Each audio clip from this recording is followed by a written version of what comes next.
샬롬 샬롬 샬롬 샬롬. 하나님 사랑합니다. 여러분 주 안에서 사랑합니다. 신명기 15장 1절에서 18절까지 홍해바다 속의 마른 길 이런 제목으로 함께 예언회를 나눕니다. 이때 모세와 이스라엘 자손이 노래로 야훼께 노래한 일렀을 때 내가 야훼를 찬송하리니 그는 높고 영화로우시며 말과 그 탄자를 바다에 던지셨으미로다. 야훼는 나의 힘이여 노래시며 나의 구원이시로다. 그는 나의 하나님이시 내가 그를 찬송할 것이요 내 아버지의 하나님이시니 내가 그를 높이리로다. 야훼는 용사시니 야훼는 그의 이름이시로다. 그가 바로의 병거와 그의 군대를 바다에 던지시니 최고의 지휘관들이 홍해에 잠겼고 같은 물이 그들을 덮으니 그들이 돌처럼 깊음 속에 가라앉았도다. 야훼여 주의 오른손이 권능으로 영광을 나타내시리이다. 야훼여 주의 오른손이 원수를 부수시니이다. 주께서 주의 큰 위엄으로 주를 거스르는 자를 엎으시니이다. 주께서 진노를 바라시니 그 진노가 그들을 지푸라기같이 사르니이다. 주의 콧김에 물이 쌓이되 파도가 언덕같이 일어서고 큰 물이 바닷가운데 엉기나이다. 원수가 말하기를 내가 뒤쫓아 따라잡아 살충을 나누리라. 내가 그들로 말미암아 내 욕망을 채우리라. 내가 내 칼을 빼리니 내 손이 그들을 멸하리라 하였으나 주께서 바람을 일으키심에 바다가 그들을 덮으니 그들이 거센 물에 납같이 잠겼나이다. 야훼여 신중에 주와 같은 자가 누구이니까? 주와 같이 거룩함으로 영광스러우며 찬송할 만한 위엄이 있으며 기이한 일을 행하는 자가 누구니까?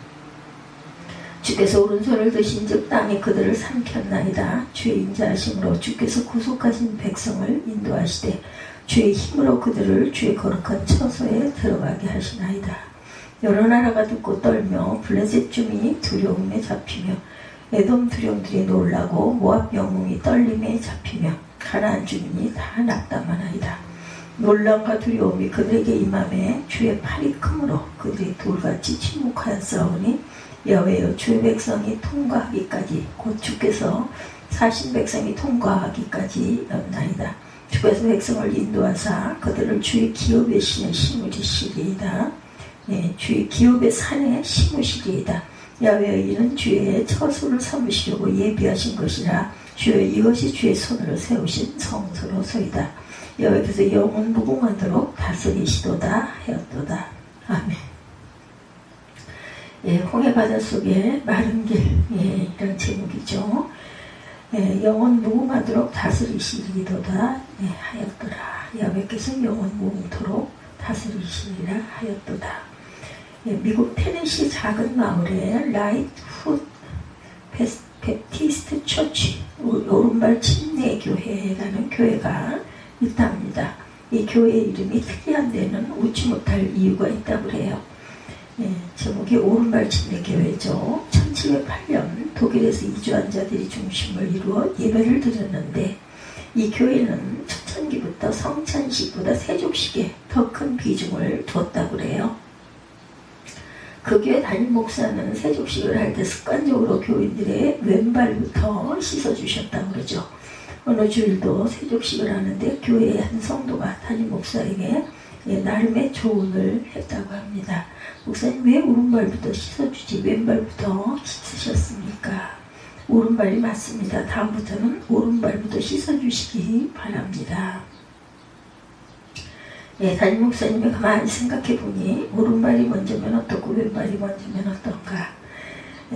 성경적인 것도 아니고 더욱이 그 성도들의 주장에 무슨 성경적 권위가 있는 것처럼 주장하는 태도가 마음에 들지 않았다고 합니다. 그래서 그 담임 목사님은 늘 하던 대로 그냥 꾸준히 그렇게 하셨다고 그래요. 그런데 불행하게도 자기의 조언이 받아들여지지 않은 것을 생각한 그 성도는 몇몇 성도들과 함께 그 교회를 떠나 오른발 침례교회를 세웠거나 어쨌거나 전쟁이 그칠 날이 없는 인간 세상의 한 단면을 봅니다.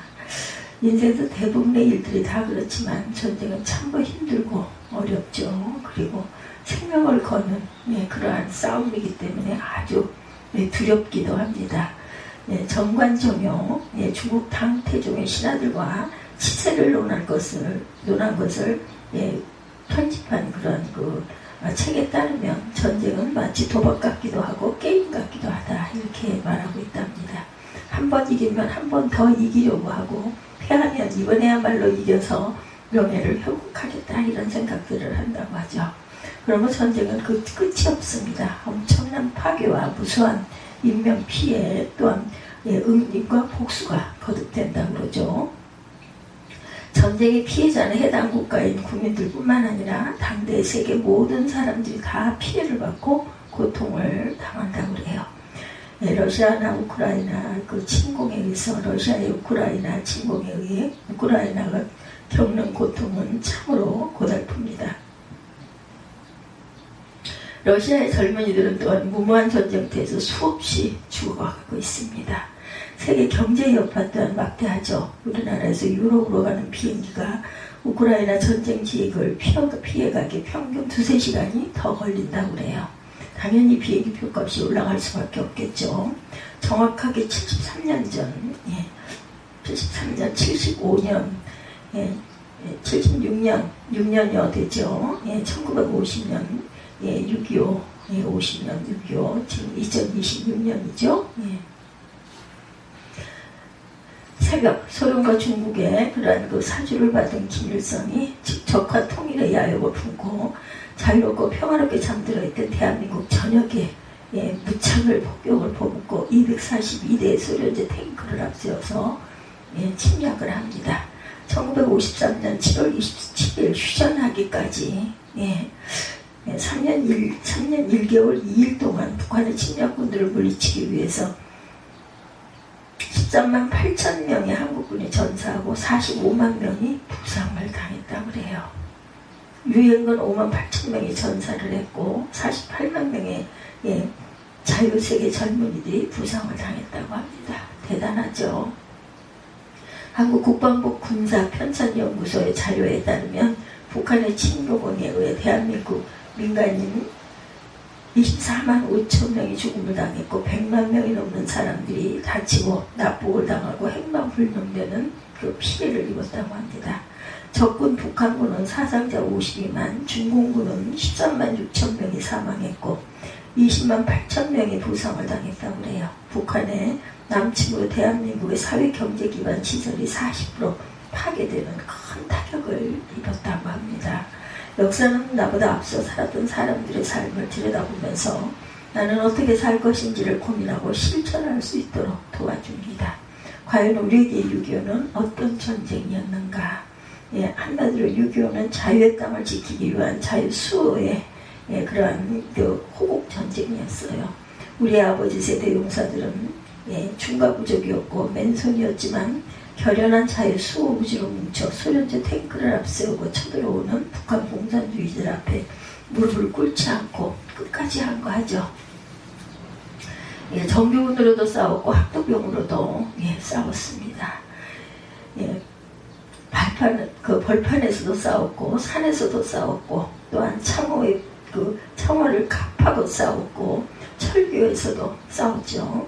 하늘에서도 싸웠고 바다에서도 싸웠습니다. 이 노력이 헛되지 않아서 자유와 인간의 그 존엄성을 지켜냅니다. 교회는 밤낮으로 하나님께 부르짖었습니다. 만일 우리 아버지 세대가 죽음을 두려워해서 비겁한 평화를 원했다거나 적화 통일을 받아들였다면 지금 우리는 어떻게 되었을까? 틀림없이 학대를 받는 노예의 삶을 살았을 것입니다. 밤낮으로 김일성, 김정은 어록을 외치고 저녁마다 자아 비판을 하느라 진이 빠졌겠죠. 또 비만 오면 김정일 사진이 휘맞을까봐 밤점을 설치고 집집마다 김부자 사진을 걸어놓고 절을 했을 것입니다.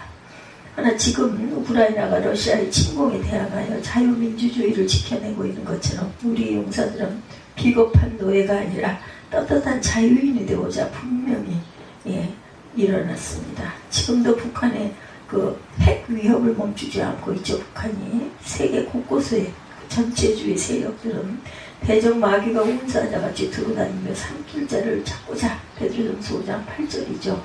무력을 내세워 직간접적으로 자유민주주의 국가 시민들의 평화를 위협하고 인간의 가치를 허물고자 했어요. 베드로 사도는 공고하죠. 너희는 믿음을 굳게 하여 그를 대적하라. 이는 세상에 있는 너희 형제들도 동일한 고난을 당하는 줄 알미라. 하나님은 자유를 사랑하고 항상 그것을 보호하고 방어할 준비가 되어 있는 사람들에게만 자유를 허락합니다. 출애굽기는 자유하게 하신 하나님의 위대한 행동의 책이기도 해요. 출애굽기는 요셉이 애굽의 총리로 재직할 때 애굽으로 이주한 야곱의 가족들이 생육하고 그러나 번성하고 매우 강하여 온 땅에 가득하게 됩니다. 그런데 요셉을 알지 못하는 새 왕이 일어나 애굽을 다스리더니 출애굽기 1.8절에 증가하죠. 이스라엘에게 집단적 압제가 가해지기 시작을 합니다.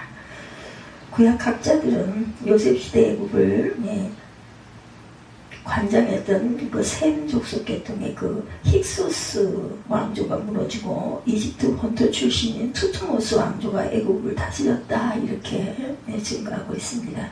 요세푸스의 유대 고대사에 따르면 애굽인들은 수고하여 일하기보다는 무기력해지고 게을러져 갖고 쾌락에 빠졌고 부를 당하기만 했어요. 그에 비해서 유대인들은 열심히 일을 하여 번창합니다. 애굽 사람들은 이스라엘 사람들의 그 형통을 시기하기 시작했고 특히 투트모스 왕조는 애굽이 요셉으로부터 받은 은혜를 잊어버리고 여러 방법으로 이스라엘 사람들에게 고통을 가합니다. 애굽인들은 히브리인들의 노예로 부렸어요. 이 히브리인들을 이스라엘 사람들이 수많은 수로를 만들게 했고 강물의 범람을 막기 위해 도시에 성벽을 쌓고 노벽을 세우게 합니다. 엄청난 규모의 피라미드를 건설하게 해서 이스라엘 사람들로 하여금 그 피로에 절어서 아이를 낳을 힘조차 없도록 암흑한 그 굉장한 압박을 가했죠. 그러나 유대인들은 학대를 받을수록 더욱 번성하여 퍼져나갔다. 출애굽기 1장 12절에 이렇게 증가합니다. 이 애굽의 바로는 이스라엘 모든 사람들에게 아들이 태어나거든 너희는 그를 나일강에 던지고 딸이거든 살려두라. 출애굽기 1장 22절이죠. 잔인한 명령을 내립니다. 하나님이 없는 것 같은 어둠의 세계가 펼쳐졌습니다. 정녕 이스라엘 사람들에게는 구원받을 희망이 없었을까요? 사도 요한은 전합니다. 그를 향하여 우리가 가진 담대함이 이것이니 그의 뜻대로 무엇을 구하면 들으십니다. 요한일서 5장 14절이죠. 이 말씀 그대로 이스라엘 자손은 고된 노동으로 말미암아 탄식하며 부르짖으니 고된 노동으로 말미암아 부르짖는 소리가 하나님께 상달이 되죠. 하나님이 그들의 고통 소리를 들으시고 하나님의 아브라함과 이삭과 야곱에게 세운 그의 언약을 기억하사 하나님이 이스라엘 자손을 돌아보셨고 하나님이 그들을 기억하셨더라. 출애굽기 2장 24, 5절에 이렇게 증거되어 있습니다. 하나님은 호렙 떨기나무 가운데 모세를 불러서 말씀하죠. 출애굽기 3장 4절에서 10절입니다. 모세야 모세야 이리로 가까이 오지 말라. 내가 선 곳은 거룩한 땅이니 내 발에서 신을 벗으라. 나는 내 조상의 하나님이니 아브라함의 하나님, 이삭의 하나님, 야곱의 하나님이니라. 내가 애굽에 있는 내 백성의 고통을 분명히 보고 그들의 감독주라 말미암아 부르짖음을 듣고 그 근심을 알고 내가 내려와서 그들을 애굽인 손에서 건져내고 그들을 그 땅에서 인도하여 아름답고 광대한 땅, 젖과 꿀이 흐르는 땅, 곧 가나안 족속, 헷 족속, 아모리 족속, 브리스 족속, 히위 족속, 여부스 족속의 지방에 데려가려 하노라. 이제 가라. 이제 내가 너를 바로에게 보내어 너에게 내 백성 이스라엘 자손을 애굽에서 인도하여 내게 하리라. 여기 구원하시는 하나님의 동사를 주목해 봅니다. 하나님은 애굽의 압제를 받은 이스라엘의 고통을 보았다. seen. 하나님은 고통 속에 부르짖는 이스라엘의 통곡을 들었다. heard. 하나님은 이스라엘의 근심을 알았다. suffering. confirmed. 알았다라는 거죠. 부르짖음을 들으시고 알았다라는 겁니다. 하나님은 하늘 보좌만 계시지 않고 고난의 현장에 신음 속으로 내려오셔서 고난받은 자들을 건져내세요. 그리고 이 모든 일을 감당하도록 모세를 바로에게 보냅니다. 우리는 이스라엘을 구원하신 하나님의 능동적 행동에서 예수 십자가 복음의 사랑을 발견하게 되죠. 인생의 비참함은 하나님의 참된 현실에서 멀어져 있다는 데 있습니다. 인생이 하나님의 구원을 받지 못하면 치명적 위험, 그저 시들고 소멸해가는 풀잎 같은 존재들일 뿐이죠. 참으로 감사한 것은 이런 악하고 방탕한 인간이 하나님의 보살핌을 받는다는 것입니다. 인간은 신실하잖아요. 그러나 하나님은 신실하신 하나님. 또한 하나님은 공의로우시고 당신의 자녀들을 결코 멸시하지 않으시는 하나님. 인간이 뿌린 것은 인간이 거두어야 합니다. 그러나 하나님은 이 불행한 수확물을 친히 거두어 들이셨어요. 수확물들을.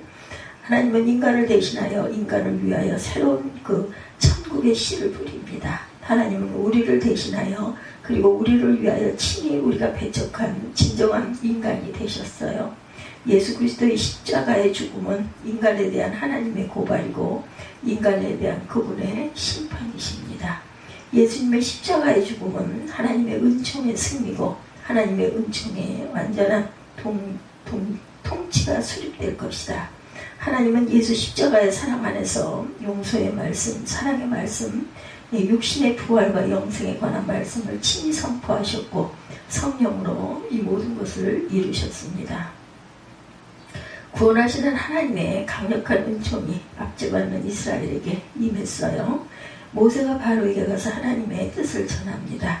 이스라엘의 하나님 야훼께서 내 백성을 보내라. 그러면 그들이 광야에서 내 앞에 절기를 지킬 것이니라. 출애굽기 5장 1절이죠. 모세의 말을 들은 바로는 극명하게 부정적으로 반응을 합니다. 야훼가 누구이기에 내가 그의 목소리를 듣고 이스라엘을 보내겠느냐? 나는 야훼를 알지 못하니 이스라엘을 보내지 아니하리라. 모세와 아론이 어찌하여 백성의 노역을 쉬게 하려느냐? 가서 너희의 노역이나 해라. 출애굽기 5장 4절입니다. 애굽의 바로는 이스라엘 백성들에 더욱 가혹하게 중노동을 시키죠. 5장 6절에서 9절. 하나님은 애굽 땅에 10가지 재앙을 내리셨어요. 애굽 땅에 온 물들이 피가 되는 재앙을 시작으로 여러 가지 10가지 재앙이 계속 끊임없이 일어납니다. 개구리가 애굽 온 땅을 덮어 숨을 쉴 수가 없게 됩니다. 티끌이 이가 되어 사람과 가축에게 오르게 합니다. 파리떼로 말미암아 애굽 땅이 황폐하게 됩니다. 애굽의 모든 가축에게 돌림병이 돌아 다 죽게 됩니다. 사람과 짐승에게 악성 종기가 생기죠. 무거운 우박이 내려 애굽의 모든 것들을 초토화시켜버립니다. 메뚜기 떼가 그나마 우박을 면하고 남은 것을 다 먹어치워버립니다. 애굽 땅에 나무나 채소나 푸른 것은 남아있지 않아요. 흑암이 3일 동안 애굽 땅들을 온통 뒤덮습니다. 애굽 온 땅에는 처음 난 모든 것은 왕에 앉아있는 바로의 장자로부터 맷돌 뒤에 있는 몸종의 장자 모든 가축의 처음 난 것까지 다 죽는 대재앙이 내려지죠. 출애굽기 7장 14절부터 시작이 됩니다. 12장 30절까지. 그러나 하나님의 말씀을 믿고 집집마다 문설주 어린 양의 피를 바른 이스라엘은 모든 사람들과 짐승들과 심지어 개 한 마리도 해를 받지 않습니다. 야훼께서 애굽 사람들에게 재앙을 내리실 때 애굽에 있는 이스라엘 자손의 집을 넘어사 출애굽기 12장 27절이죠. 이스라엘을 구원하셨기 때문이죠. 이래야 이스라엘은 애굽에 거주한 지 430년 만에 애굽의 굴레를 벗어나게 됩니다. 출애굽기 13장 22절에 야훼께서 그들 앞에 가시며 낮에는 구름 기둥으로 그들의 길을 인도하시고 밤에는 불기둥을 그들에게 비추사 낮이나 밤이나 진행하여 백성 안에서 떠나지 아니하니라. 출애굽기 13장 22절이죠. 애굽의 압제에서 구원받은 이스라엘의 감격적 행로는 홍해 앞에서 주춤합니다. 앞에는 홍해가 버티고 있고 뒤에는 바로의 추격 기병대의 맹렬한 전차 소리가 천지를 뒤흔듭니다. 심한 두려움이 이스라엘을 강타하죠. 애굽의 매장지가 없어 모세 당신이 우리를 이끌어내어 이 광야에서 죽게 하느냐. 출애굽기 14장 12절. 온통 모세를 원망했고 성토합니다. 과연 이대로 이스라엘은 끝이 날 것인가? 그렇지 않죠. 모세는 외칩니다. 출애굽기 14장 13절에 너희는 두려워하지 말고 가만히 서서 야훼의 손을 너희를 위하여 행하시는 구원을 보라. 너희가 오늘 애굽 사람을 영원히 다시 보지 아니하리라. 하나님이 행동하시죠. 앞서가던 구름기도 불기도 이스라엘의 진 뒤로 옮겨 방어벽을 만듭니다.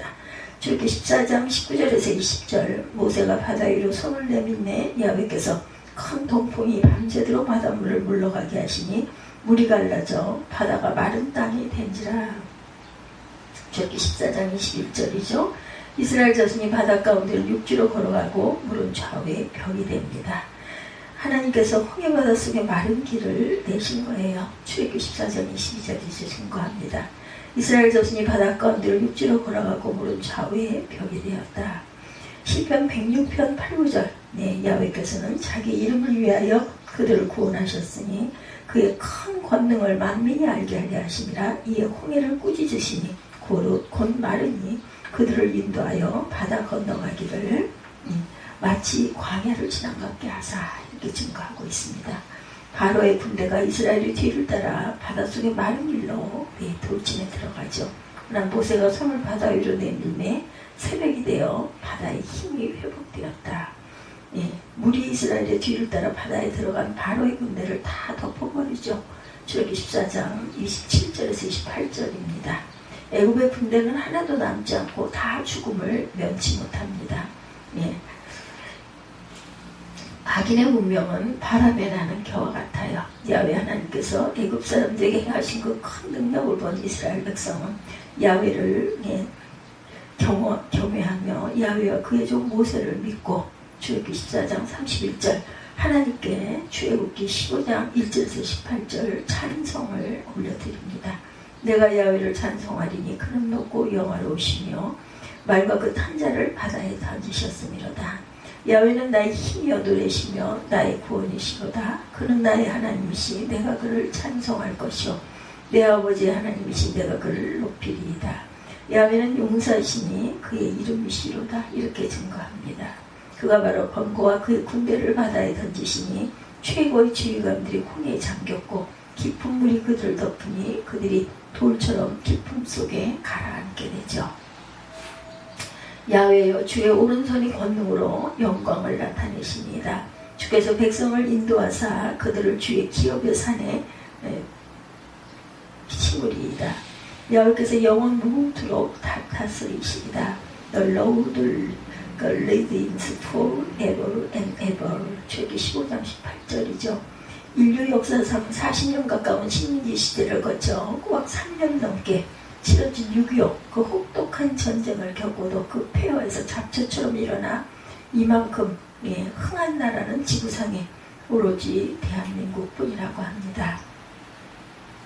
여기에는 오로지 공산주의의 침략에 맞서 싸운 육군 용사들과 자유우방의 용사들의 희생과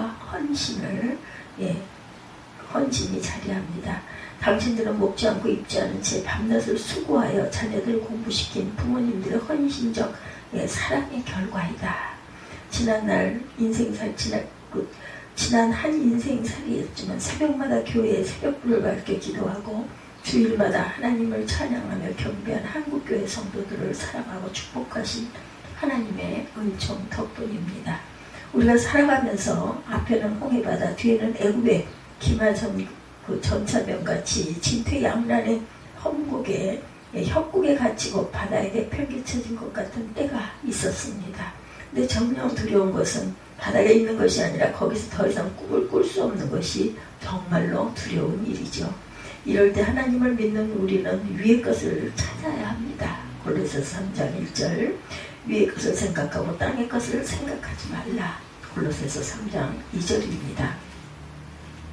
우리 하나님은 홍해바다 속에 마른 길을 내신 구원의 하나님이세요. 기독교에는 국경이 없지만 기독교인들에게는 조국이 있습니다. 현 주일부터 6.25까지 하나님을 위하여 나라를 위하여 함께 기도한 모든 성도님들을 위해서 우리는 늘 중보한 그런 분들을 위해서 또한 중보하고 기도해야 할 것입니다. 기도하는 한 사람이 기도 없는 한 민족보다 강하다. 존 닉스의 말입니다. 홍해 속에 마른 길을 내신 하나님은 그의 하나님, 나의 하나님, 우리의 하나님이세요. 아멘. 오늘 출애굽기 15장 1절에서 18절 홍해바다 속의 마른 길 이런 제목으로 함께 은혜를 나눴습니다. 기도하시겠습니다.